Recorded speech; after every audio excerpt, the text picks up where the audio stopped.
Hello guys, and welcome back to another video. In one of my recent videos, I talked about a Yuri manga which I called my absolute favorite, but I have a couple other ones that I'm here to recommend to you today. So, in this video, I will be giving you the three that I enjoyed a whole lot. They're all ongoing manga, they're all pretty short at this current moment. They generally stay under a 5-volume threshold at this point, so they should be very easy for you guys to get into.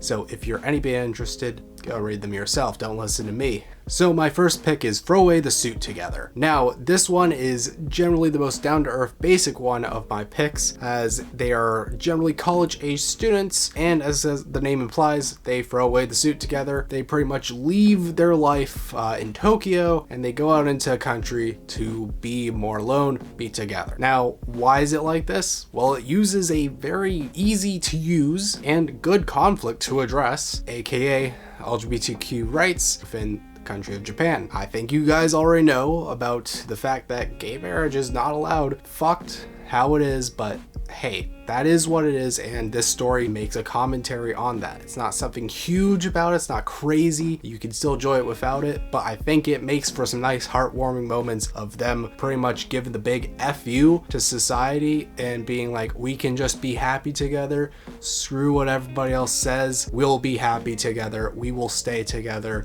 and we will love each other. It's very wholesome, very fun. Even in the first volume, it does that, and I really enjoyed it for that. Again, leaving the city helps to add the other conflict of trying to build up a life again, and they pretty much have to start at nothing, and because they have each other, it's the thing that can help them get through it. It's very simple concept, and there isn't too much to it, and it's one of the shortest ones of the ones I will be recommending. There's a little bit more to go into as it progresses. Right now, pretty basic, chill. You can kind of see a little bit of how it's directing, but it leaves me with not too much to commentate it as a whole, but I do think it's really promising for what I've read of it. My second pick is My Wish is to Fall in Love with You Until You Die. So to give you the quick summary, pretty much the world is at war. There are girls, they have magic, they fight each other, they are powerful, they go to war. Basic stuff, right? Makes sense, you know, you got powerful people, they go to war, but most of these girls are young, so it brings up a dilemma. It's like, should you really be bringing these people to war? And it's like, well, they're powerful, they get this stuff done quick, least amount of deaths, and it goes kind of off that concept with a lot of what it's doing. What makes this war quicker? What makes it fast? That's actually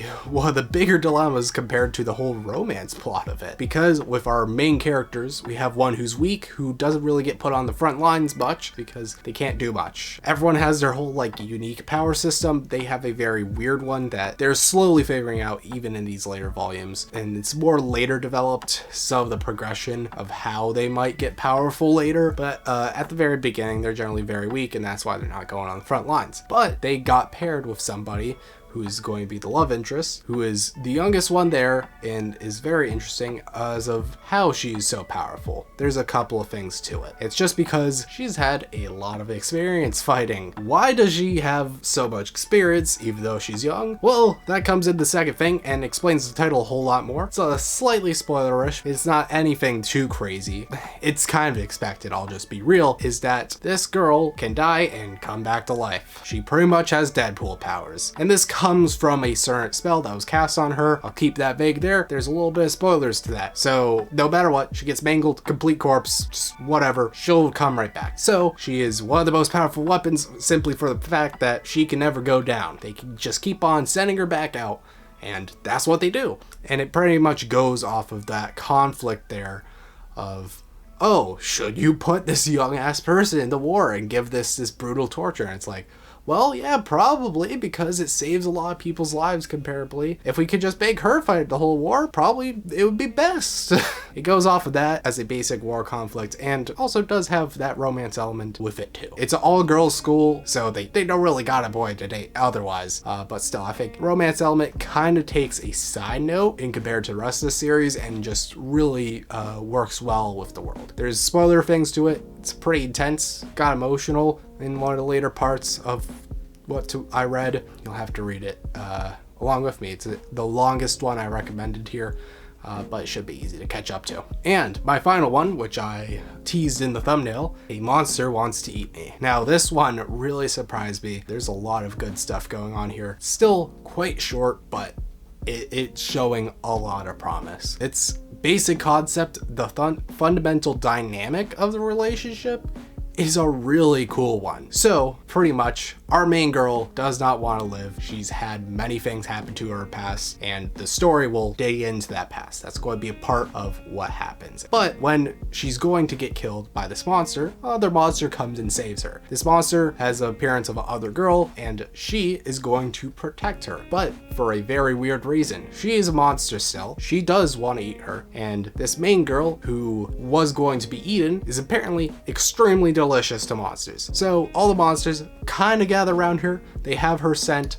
They're going to swarm her because she is just that delicious to these monsters. But this one is more high octave monster, more powerful than the rest, and I guess has more of a brain. And their plan is to save them for a bit. So she's killing all the other monsters who will try to kill her for one reason. She can become even more tasty. What is keeping her from being less of a snack is her mental state. They pretty much say in the series, if you're happier, you're going to taste better. Therefore, I'm going to try to make you more happy, and then I'm going to eat you. Don't waste good meat if you don't have the good seasoning to put on it. That's the logic this girl is bringing to the table. And as you may see, that's a very interesting dynamic, since girl wants to die. Kind of was like, when she saw a monster the first time, it was like, not a bad way to go, why not? But no, she's going to be saved, but she's going to die. So it's like, oh, that's cool, but it's only going to be when she's happy. Yeah, so it kind of sucks for her. Maybe a little bit harder to actually enjoy life once you know that if you do enjoy life, you will die. But then it has a dynamic of, can I coax this person to think that I'm happy?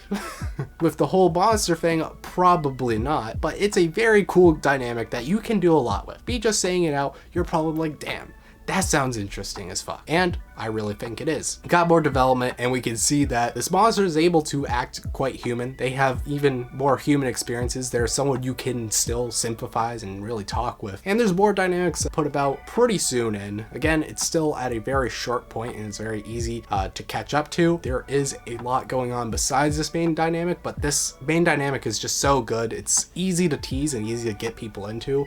I'm telling you, it's great. It's a series that absolutely interests me just from that alone. With that being said, thank you guys so much for watching. Hope you liked and enjoyed, and I'll see you guys in the next video. Goodbye.